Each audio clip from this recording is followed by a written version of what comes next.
చక్కగా బ్రహ్మపట్నాలు వచ్చి ఆది పరాశక్తి ఉంటుందంట. ఏమంటుందిరా ఎవరో బ్రహ్మ విన్నావా నా మాట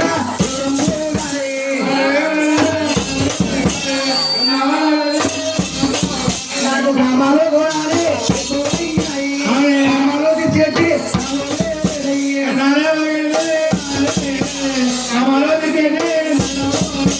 పొందాలా ఓ బ్రహ్మ బ్రహ్మపట్నాలైనా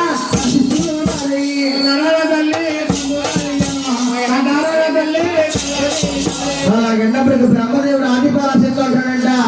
ఏమన్నాడు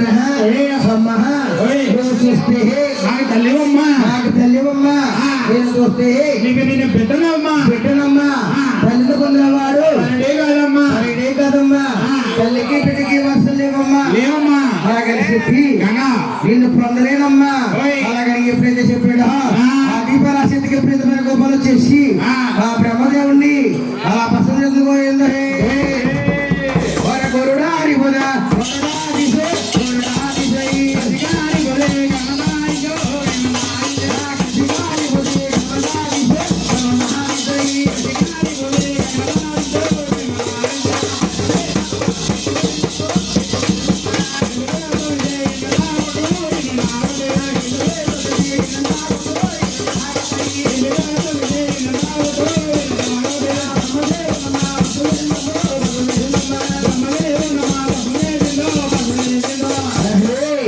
బ్రహ్మదేవుని ఎప్పుడైతే భస్మం చేసేసిందో పోతే పోయాడు. నా రెండో కుమారుడు కైలాసపట్నాడు వైకుంఠ పట్నాలు ఆది పరాశక్తి వైకుంఠంట ఇలాగ వైకుంఠ పట్నాల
చక్కగా ఆది పరాశక్తి వైకుంఠ పట్టాలు విష్ణుమూర్తులు అంటుందంట.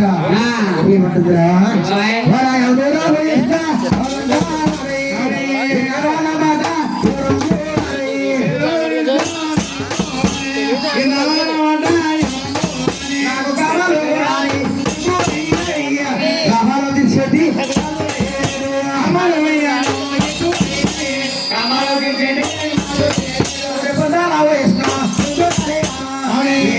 పట్టాలు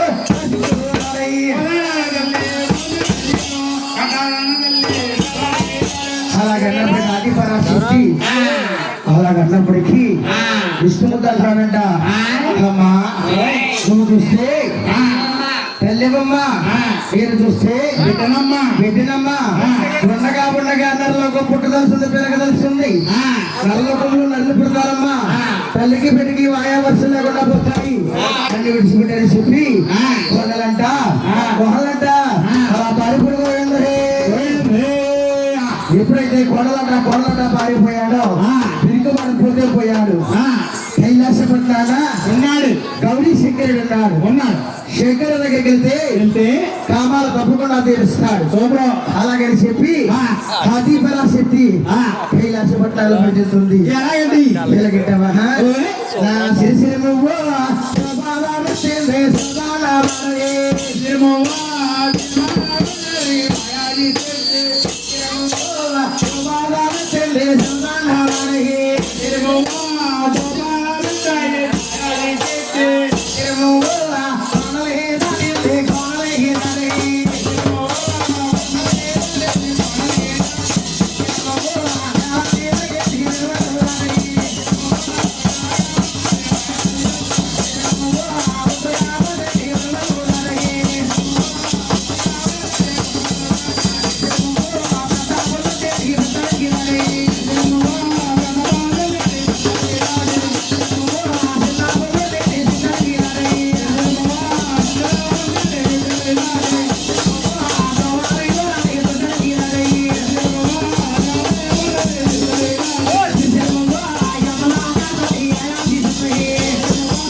నాదుడు లేడు. ఆ. అలాగన్నప్పటికీ అమ్మా ఈ కామాలు నేను తీర్చాలా? అలాగని చెప్పి ఈ కామాలు నేను తీర్చాలంటే నీ దగ్గర 3 మైళ్ళు ఉన్నాయమ్మా. 3 మైళ్ళు ఏమిటంటావా?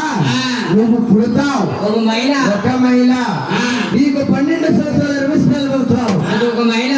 2 మైల, అమ్మా నీకు నెల నెలలా బాణం వస్తుంది, 3 మైల. ఈ 3 మైళ్ళు కూడా సొంత సోదరులకి వెళ్ళి శుద్ధ శుభ్రాలు చేసుకోవాలి. అది కాకుండా ఈ ఒట్టు మీద నడువస్త్రం పొడవస్త్రం ఉండకూడదమ్మా. అది కాకుండా ఈ గదే శూలాలు నాకు కావాలి, ఈ ముందు పళ్ళు నాకు కావాలి, ఈ పేగమిత్తం నాకు కావాలి. అలాగని ఎప్పుడైతే శంకరుడు అన్నప్పటికీ ఆది పరాశక్తి విపరీతమైన కామాల్లో మునిగిపోయి ఏం చేస్తుందిరా? అమ్మా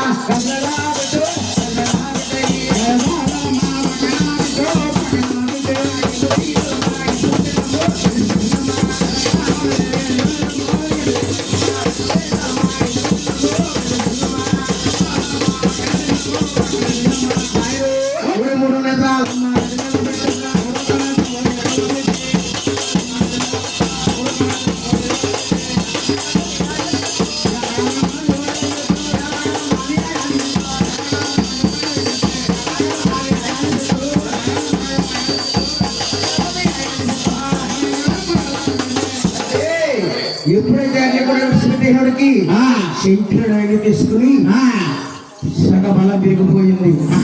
ఆది పరాశక్తి సగ బలం తగ్గిపోయింది. ఒంటి మీద నడువస్త్రం పొడివస్త్రం లేకుండా సప్తశత్రులకి స్థానానికి వెళ్తుంది. ఎలా వెళ్తుందండి? ఎలాగంటే ఓ యమారా రామాయమారా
ఎంత దూరం వెళ్ళినా కానీ గంగ దొరకలేదంట.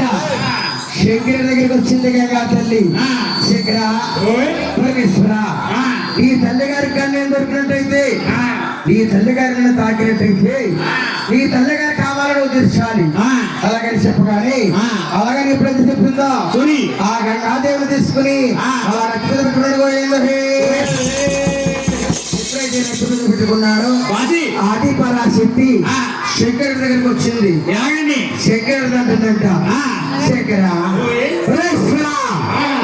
నేను సారథపాలు చేయలేదు, నా కామాలు ఎలా తీరుస్తావు అని గాని దూరంగా ఉన్న అడవిలోకి తీసుకెళ్లి ఎదుతో కొంత గొయ్యి తీశాడు. గోతులో గంగను విడిచిపెట్టాడు. చక్కగా సన్నీళ్ళ దానాలు చక్కగా చేసింది. ఏ నీళ్ళ దానాలు ఏకంగా చేసింది. ఆది పరాశక్తి శంకరుడి దగ్గరికి వచ్చి అలాగంటుందంట, నాకు కామాలు ఎక్కువైపోయాయి, నా కామాలు నువ్వు తీర్చాలి అనగానే అమ్మా నువ్వు చూస్తే ఈ తల పొడుగున్నావు, నేను చూస్తే భూలోకాలున్నాను. అమ్మా ఊరి వరగా వేరా తల్లి పక్క వరగా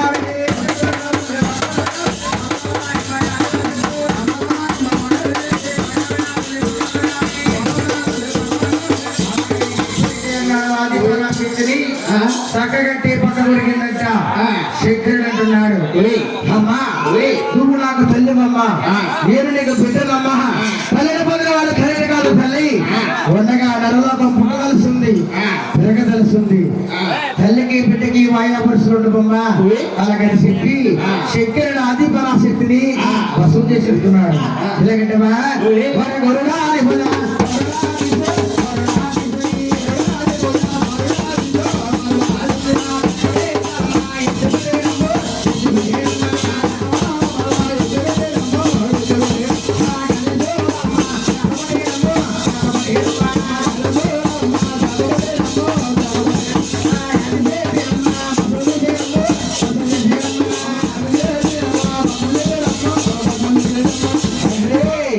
ఎప్పుడైతే ఆది పరాశక్తిని భస్మం చేసేసాడో అన్నగారు ఈ బుద్ధి తెచ్చి కల్లేదు నాయన ఆది సిద్ధమ్మ పసుపులో కలిపేసి 5 భాగాలు చేసుకున్నాడు.